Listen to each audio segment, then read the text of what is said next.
The main function of the Bike Play Pro is to be able to connect to your smartphone and in this way have your main applications right before your eyes. Now let's look in detail at the pairing procedure between the Bike Play Pro and your smartphone.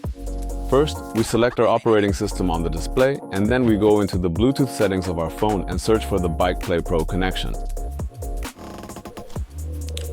We follow the instructions that are provided to us.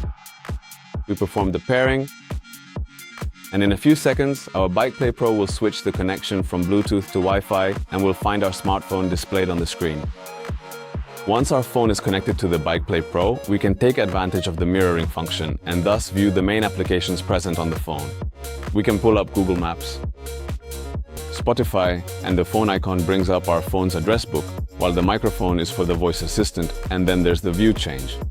This button you see in the top left, which I can actually move around the display, allows me to open a menu where I can easily access the home button, the volume controls, the cameras, and also the screen brightness settings. The pairing procedure and the main features of the mirroring system are the same for other operating systems as well.